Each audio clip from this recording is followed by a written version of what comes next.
Oh, Theo, I'm so glad we're back together again. I know. I had your number in my phone because your grandbaby's picture popped up. I, I know they're so cute. I know I saw that when I went to look at your phone number, but I promise I won't stalk you. No, you don't. Don't. I promise I won't stalk you with photos. I'm It's bad about crazy. texting.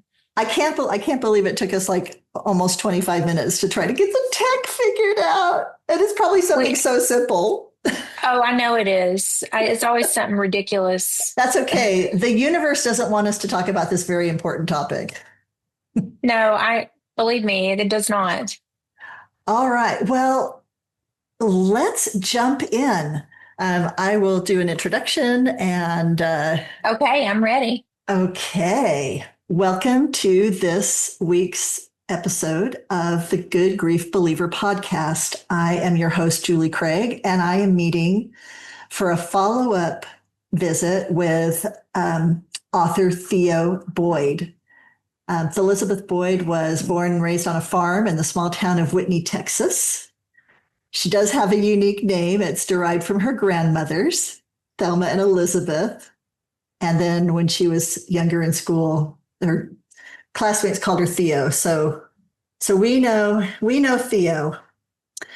So Theo is a remarkable woman, and we had a wonderful visit before when she talked about the loss of her mother and then her father and marriage within a very short period of time, which was the impetus for her first book, My Grief Is Not Like Yours, which I really recommend. It's a wonderful, wonderful memoir, but also a workbook. It help you work through the grief journey with Theo, and she does a great job of helping to stop and ponder and think and write about these moments of grief. So I really enjoyed your first book. And now you have written a second book, Hope All the Way. And we're going to talk about that and also about a grief study. Yes. Could you please share anything you want to add about this process of going from your first book to the grief study, which now results in this third book, in the second book? Well, I wanted to write all the signs in the first book, but I didn't have enough room and I was having to meet a deadline and I was like I got to put the signs that have happened in there and my assistant and my publisher said, "Why don't you just write a second book later with the signs?" And I thought, "Oh, so I got right on it because it hasn't even been 3 years since the first book released. It would have been May of next year, will be 3 years when Wow. the first book came out. So I'm getting this one out right under 3 years. So I've been just writing all the signs down, journaling them, and put them in my phone so I wouldn't forget. And so now this book it's here. It'll be here December 2nd. And it's all the signs that daddy, mama, and God have sent me since they passed. But I also have included a lot of statistics that I have found from a lot of findings from my research study on the state of grief in America. It's really great. That's what I have found as I've been going through your second book. It very much carries over from your first book. I'm Yes. recognizing this connection, this tie. I can see where you didn't get to say all you wanted to in the first book. Yes. So the second book has been harder for me than the first book. The first book was like building a house on a brand new piece of land. It was like everything was empty and I was just filling it up. But this second book is remodeling that house. And it's so difficult because I don't know what rooms are already furnished or what rooms I need to furnish, and everything's moved around. And I didn't know how much to repeat or not repeat. So Right. I did make the second book to be able to stand alone. So you Yeah. can read it and you didn't have to have read the first book because I catch you up enough. Yes, that's true. Yeah. But I didn't want it to be so repetitive that if you Right. read the first book, you're going to be bored with the second book. So I just Right. decided to fill in the blanks Right. of that first book. I love how you share all these signs that you received that that connection between you and your parents has not been severed? No, it's still, and I'm so glad you said that because we still have a relationship with our loved ones if we want it, but we have to open our eyes to it and realize that it's not physical anymore. It's not the physical touch, but their spirit is still here. It remains. Love remains. So Yeah. I still feel them. I still talk to them. I'm building a new house now out on the farm. And I'm bringing them with me. I'm putting things in the house that they would have loved, some things from the old farmhouse, and just a lot of great things going on. It's hope all the way, but you've got to open your eyes to it. And at first, a fresh griever doesn't even want to think about hope. Because I get this question a lot on podcasts. How did you find, or how did you have hope through everything? And I'm like, well, I didn't. I Hmm. didn't. That Right. that that came later, and it took a while. God just slowly introduced it to me because the last thing a griever, somebody that's really hurting, wants to hear is, "Well, hope is there's things to be hopeful for." We've got to go through the valley before we can get on top of the mountain. It's true. It's really true. We're so especially when your faith is really strong, when you've had evidence after evidence after evidence of God's love and mercy and goodness and grace, you can feel unprepared for Yes. the shock wave of sadness and grief that comes with with a death or a significant loss. And I think the reason is because we're just not used to that level of grief, right? Right.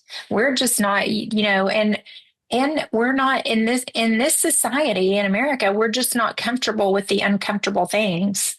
We're Hmm. not Yeah. comfortable with grief. We're not comfortable with vulnerability. It's like, are you still doing that grief thing? Right. People, we're just not comfortable with things. And so the few of us that are trying to speak up and give a voice to those that need Right. to be heard, because all anyone wants is to be heard and to have their grief Right. witnessed. And if they're angry or they're mad, one thing I've learned, I did get my grief educator certification. And one thing I Wow. learned in that is that if somebody's angry or lashing out, it's because their grief has not been witnessed enough. Interesting. That's an interesting concept. And it's Yeah. just like a child that acts out. They are not being witnessed enough. It's almost a Right. neglect. It is a neglect when it's a child, but with an adult that's grieving, it's a neglect of their loss. Right. That makes so much sense to me. Because I think we look at, if you look at your life like a banana split, right? We think of grief as being, oh, a fly landed on my banana split and I need to just get it out because now it's tainting, right? It's tainting my life. Yeah. But we really need to look at it more like, it's more like the sauce and spaghetti. If you live long enough, you're going to have significant Oh, events yeah. that You're cause gonna. grief, and you never separate out from that grief. You integrate it into a new person that can be full of hope. You know. Exactly. Integrated grief. And that is what I am doing by building the new house and just Mm. bringing them with me and moving forward and healing and hope. None of these things mean that you're forgetting. A lot of people feel like if they move forward, that means they're forgetting, but you're not. You're just bringing them with you, bringing them along on your journey because life is for the living, but grief is for the living as well. It's a huge part of life is to grieve. So those that make it through are the ones that are allowing it to be their counterpart and not just putting it under the rug or putting it in a closet. They're allowing their grief to be a part of them. It's just who I am. So when somebody says to me at the grocery store, "Are you still doing that grief thing?" I'm like, I will always be doing the grief thing. The grief is now part of my life, but I'm learning to live with it and move forward. And no, it's not getting easier, but guess what? I'm getting stronger. Yeah, yeah. That's a great point of view. When people say, "Are you, is it getting easier?" And I'm like, "No, but I'm getting stronger." It's Right. not the grief, it's how I'm dealing with it that changes. You're carrying it with more confidence, maybe with more purpose. Yes, and the meaning in my life, the writing and sharing with others, that has turned into this huge service for others, which is purpose. Meaning Yes. is what you can't sleep at night without doing. It's what you're passionate about, but it doesn't become purpose until you put that into service for others. And you can have all the meaning in the world, and that's great, but until you put it in service of others, it's not purpose. So I try to differentiate that a lot for people. It's great you got meaning in your life, and that's wonderful. But if you want a purpose, you've got to put that into serving others, because what happens is when you serve others, you forget about everything that's wrong with you. Your focus is not just on yourself, it becomes focus on others and their needs. And your relationship with that other person increases as well. So Yeah. it's like you pour out of your own cup and it comes back to you. Yes. I love that Paying it concept. forward. Well, so you talked about the signs that you've had. I would love for you to take a minute. And then I also want to make sure that we get to this study, this incredible study that you got to be a part of. Will you tell us a little, maybe even share a story or two that have been kind of a favorite recognition for you that yes, your parents aren't just a feeling of love that exists in the universe. They are literally spirit beings. They exist. They continue to exist. And how have you been able to have communication with them? Tell us about these connections with your parents. Well, they didn't come all at once. And sometimes most of the time, they kind of blindsided me a little bit. But, just little things like I was really longing to hear my dad's voice. And I was just really wanting, and I shared this in the second book, and this is one of the signs. And I was just at the cemetery, and I've listened to a lot of podcasts and read a lot of books, and they say you should talk out loud to your loved ones. So I was at the cemetery, and I was just me and my dog, and he's down here beside me. And I was like, Daddy, Mom, I just miss your voice. I wish I could hear your voice. Daddy, I talked to him on the phone all the time. My mom was deaf, so she would kind of communicate through my dad and then text with her. And um, I said, I wish I would send me a sign. I just asked for it out loud. And then I got back in the car and didn't notice anything really except my screen on my Jeep wasn't coming on. It was just black. And I thought, well, that's just weird. But I thought it was just a glitch. I don't do technology, as I told you. As we've clearly demonstrated this morning between the two of us. Yeah, they have no idea what we went through. But I just, it's a miracle that we're coming to you live now.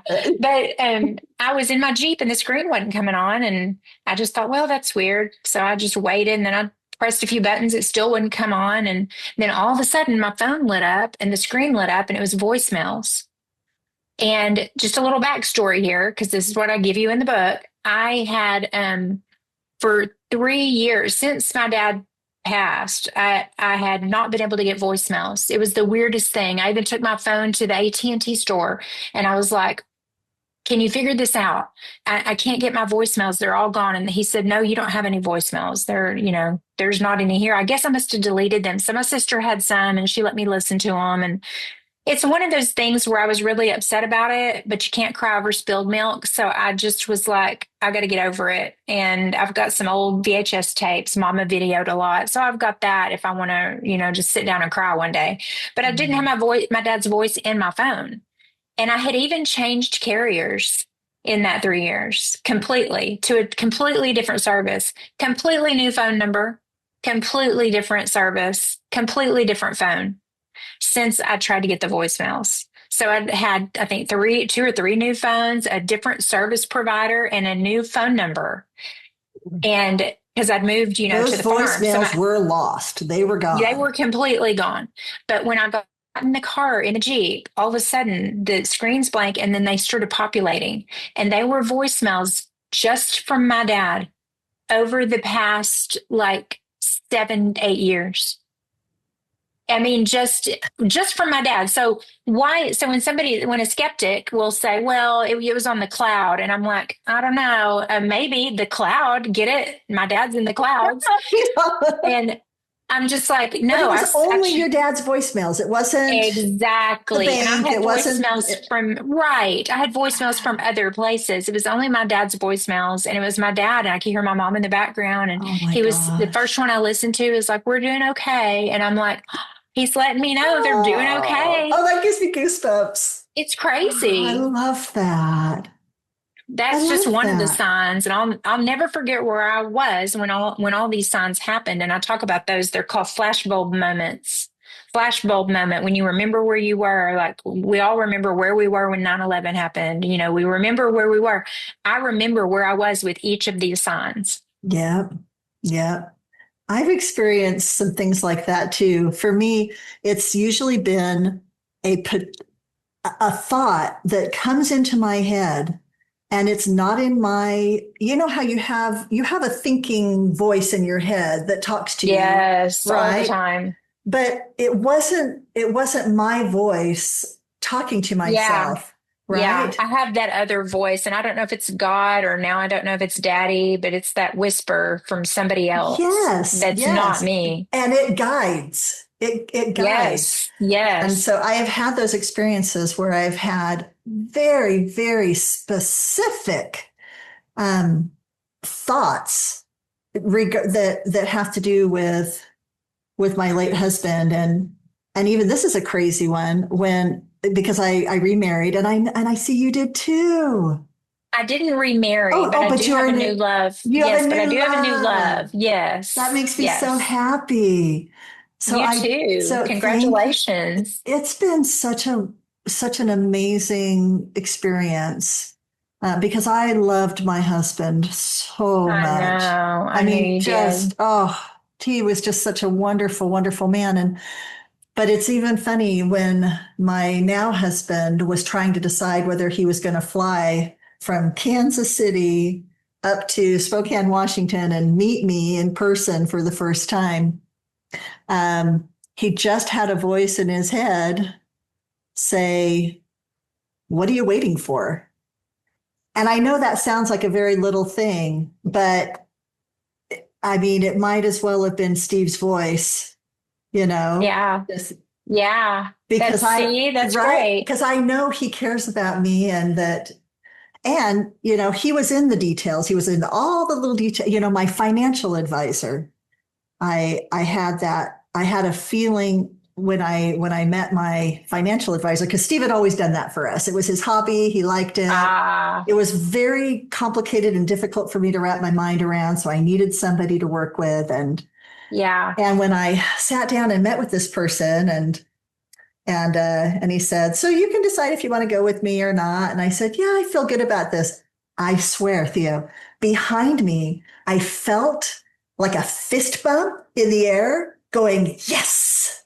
He was glad you were investing and getting it Yes, like done. I was in the right. This is the person who's going to help you, Yeah. in my absence. Yes. So my daughter had she and her husband were buying a car, and my husband was a car person. So he would have been there right in all of the details, right in the process. And she was, it was upsetting to her to do this without her dad. Yeah. And they sat in a car, and, they felt, it just was like, yeah, they're going towards this particular car. Like, yeah, this feels like a good one. And then over the radio came a song that, you know, would have been from her dad, just a Yeah. song. And so, yeah, these things happen. And I think it's unfortunate when people dismiss them, Which they because, do, because it's too vulnerable, yeah, or weird, right, or they've never been knocked down hard enough to where they needed to open their eyes to see something bright. right, A right. lot of times, when you're out, I was talking on a podcast earlier, and I said, when you're out in the ocean and the sun's out, you don't need to see the lighthouse. But when you're out in the ocean and it's pitch dark, you're looking for the lighthouse and you notice it. Right, right. And there's nothing wrong with even having a hopefulness that maybe this is from God. Maybe this is a Exactly. love note from God. Because people Yeah, they're so afraid to be wrong and then to feel foolish for believing in right. something. But every time I fell off my path and didn't know what I was going to do, there's always something that just brings me right back. Every time I doubt what I'm doing or I worry about finances or anything, then like Saturday, I went to a book event in a town nearby. They had their fourth annual book award event where you enter your, writings. And I love book contests or writing contests. So I entered a little essay that I've written, and it's not even in the book. So I have to put it in the next book. But I entered the essay and I got first place. And I was shocked. And that came with a $300 check. And I was like, oh my gosh. And what was I doing on Friday? Doubting. I was doubting everything. And then every time I doubt, God shows me through a check in my mailbox or a sign or something that I'm on the right path. So I can't Yeah. stop as long as I'm getting these great signs that I'm on the right path. Yeah, it makes so much sense to me because I experience something similar when I think maybe I've done this podcast long enough. Maybe the message is getting out there. Maybe I should move on to something else. I will get emails in my inbox About a asking podcast me that if I will helped. interview someone. Yeah. Oh, see? Right? And so, Yeah, you and have to that's keep happened going. several times now. So I go, okay, well, I'll keep doing this as I'll long as keep the doing it Lord as wants long me as to I do. can. If I need to go waitress or something, I'll do it. Well, I love your writing style, and because Thank you. when I read your writing, I feel like I can imagine you just sitting right next to me, and just telling me these stories like we're just right Yes, there, that's friends sitting together and having a conversation. It's very well, I just accessible. write very simple. I write simple words. I write exactly what I'm doing almost to a fault. The publisher editors will pull me back because I might have went into too much detail on how I got out of the car or something. But I want to write everything because as I taught my students when I was a high school teacher, I said, you have to pretend that the reader knows absolutely nothing and you're filling them in on everything. So Yes. that's what I'm always writing because I have to pretend they don't even know about what a car is. I'm literally filling them in on everything. Right, right. I love that. Well, let's switch gears now. Please talk about this grief study. This is something that came up in our original interview. And at the time, I can't remember if you were still funding it or if it had started because we spoke about 7 months ago. I think So I was still funding it. Of course, it cost more than my first home isn't to that do this study, which was, yes, a big investment. But I taught my students that to write something well, you have to research it. And, yes. here I am writing about grief and going out to speak about grief, and I haven't researched grief in America. And I really wanted to. And I felt like the Center for Generational Kinetics kind of fell in my lap. I mean, I felt like this was a sign. I've got to use them. And they're in Austin. I'm in Texas. It's great. And I'm so glad I did it. But it took over a year and a half to get this study complete from start to finish, and it was very tedious, monotonous, detail oriented like crazy. And we came back with some great research findings. And you can go to stateofgrief.com, and there's the study, and you can download it. And you can also get the QR out of the new book, scan it to download it, and see the full study. But I included several of the stats or the findings in my new book, and I can share a couple of them with you if you want to hear. Yes, So, please. so 64%. So every time I give a percentage, I say you have to picture 100 people standing. So 64 of them are raising their hand. 64% of grieving Americans think about the grief, trauma, or pain in their life more than once a day. And that's from 10 years ago, 20 years ago, 30 years ago. I mean, I believe that.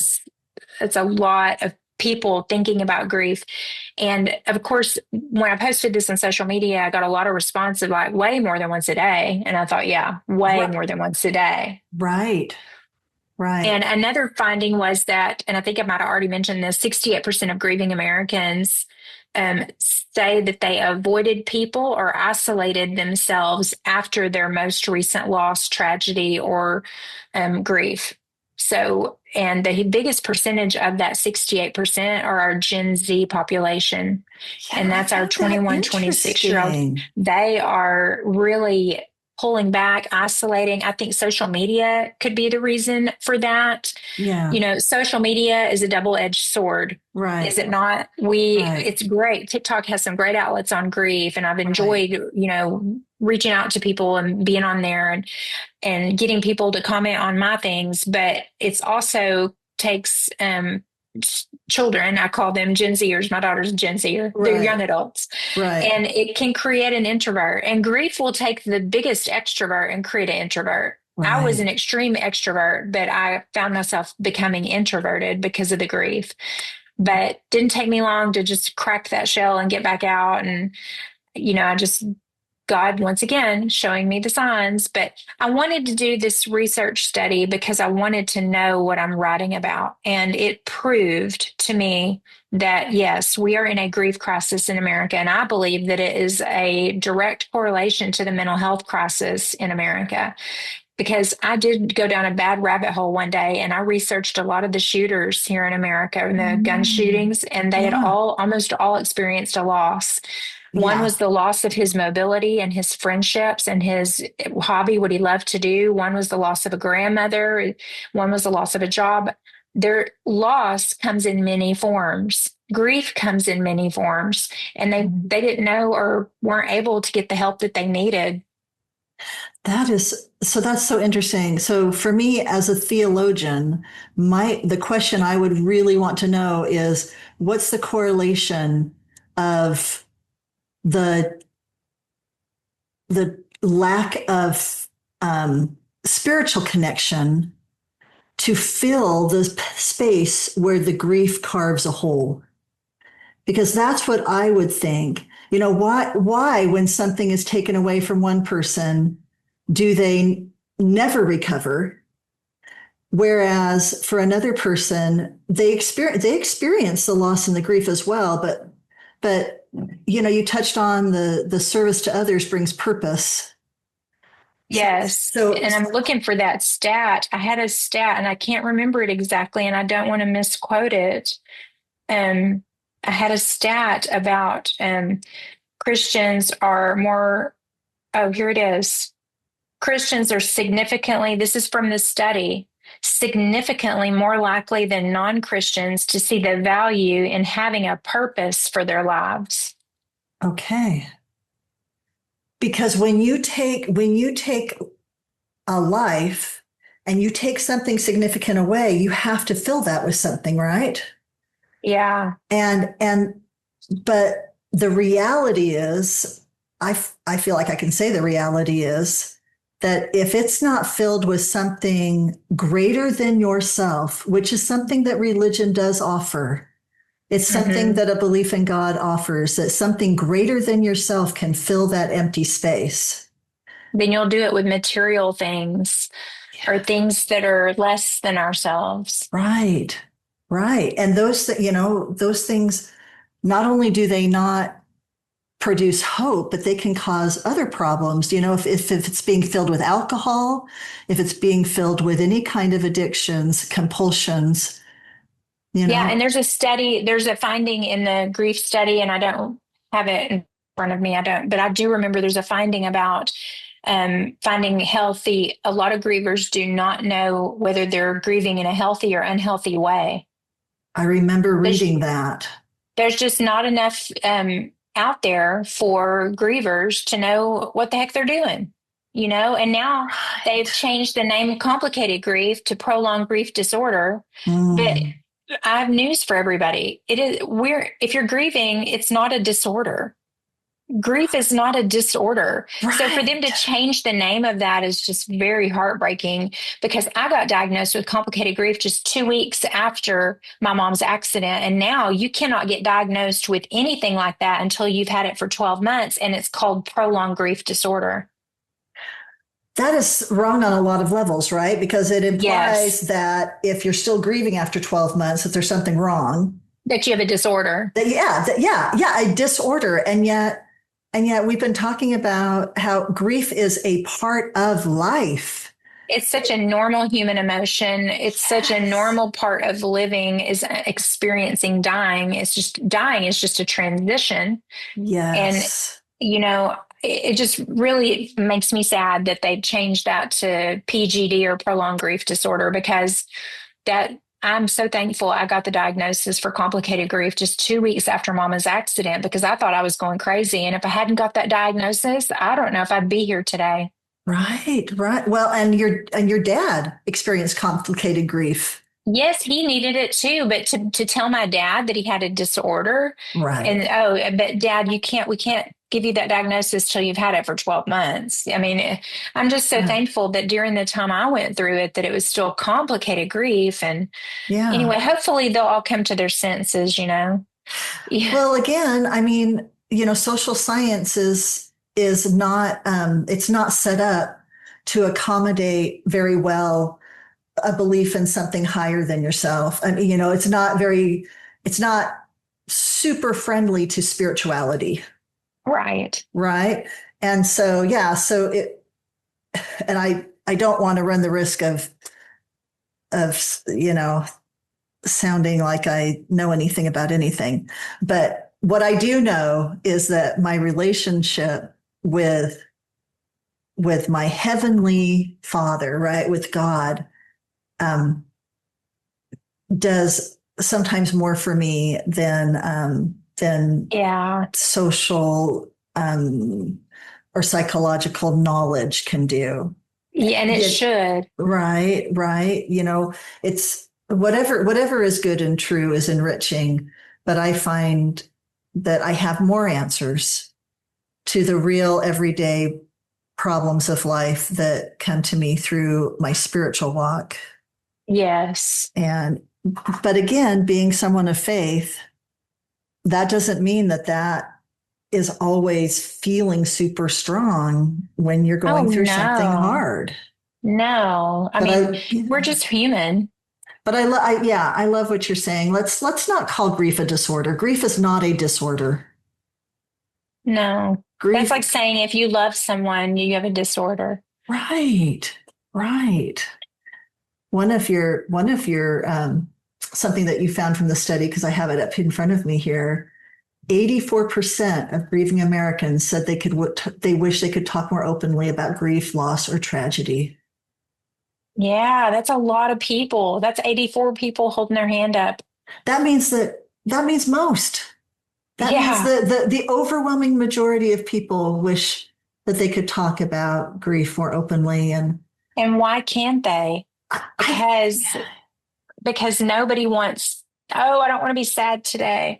It's yeah, not about sad. It's yeah. just about witnessing other people's pain because hopefully you won't ever have to go through anything horrible.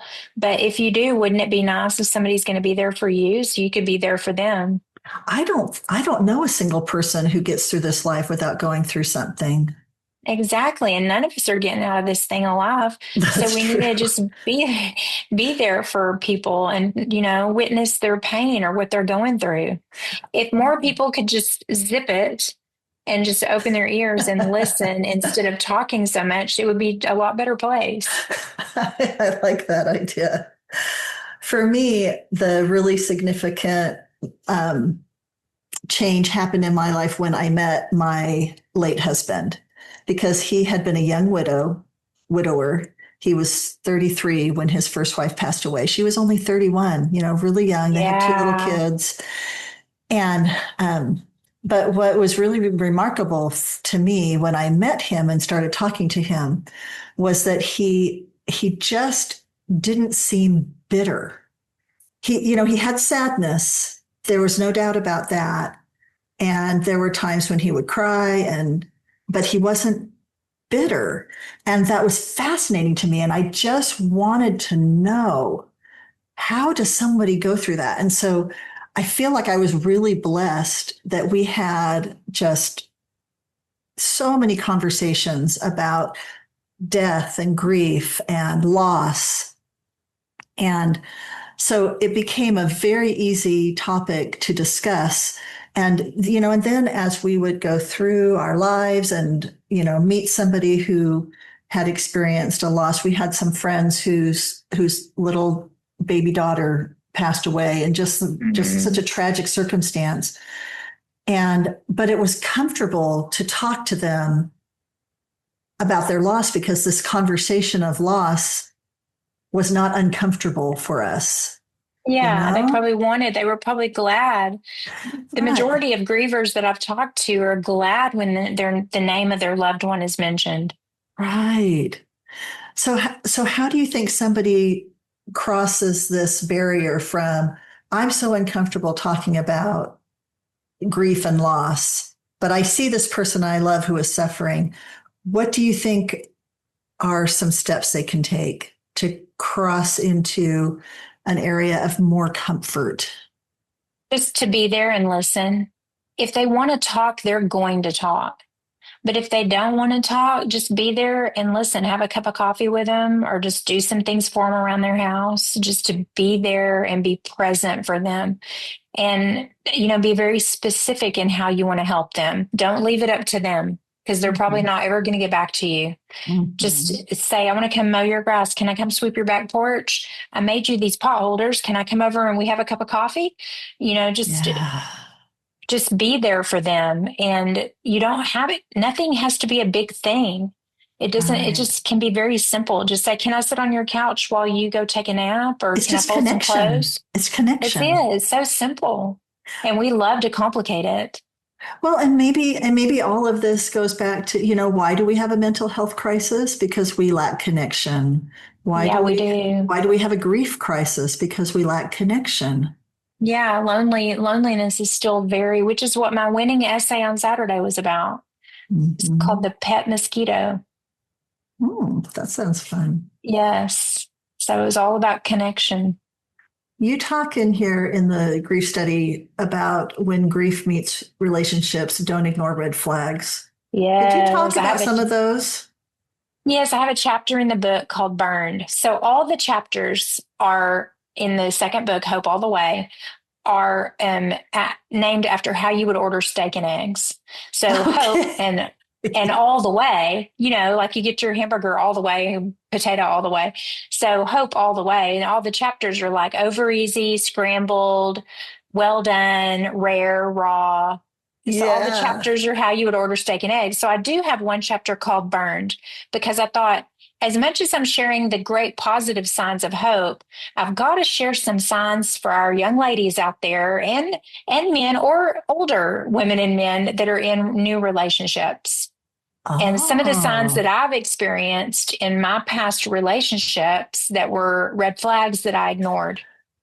So I talk about the red flags that we ignore. And so I did a research study just to back that chapter up. Well, share some of that. Well, now I don't. What are the red flags? The red flags. Well, they're in the second book. Okay. But, there's, oh gosh. I mean, if you are feeling like any dream that you have is not a dream worth having. If anything positive going on for you, or anything that you're wanting to do and you really feel passionate about it, but it gets shot down, you might need to rethink why are they not supportive of me in this? Because you want your partner in your life to support your dreams, don't you? Of course. And so if a dream of yours is considered dumb or not going to work, that might be a red flag you need to pay attention to. So does that come from the grief that the partner is carrying or holding inside that's making it hard for them to show up? They're the ones that are feeling insecure or trying to fill a hole, not you. And so it Right. could be a hole from some type of loss of innocence in childhood or loss of, Right. it could be maybe neglect as a child, some type of abuse. It sure could Right. be. Wow. Is there anything else in you do touch on suicide, the silent emergency. I totally believe this. You said 42% of grieving Americans across all generations have grappled with suicidal thoughts tied to their most recent loss. And Yes. anecdotally, one of the things that I remember my late husband telling me about was just the cascade of grief that came over him when his first wife passed away. Yes. And he said anybody who thinks that they could never consider suicide just has not suffered enough. That's right. My dad is proof of that.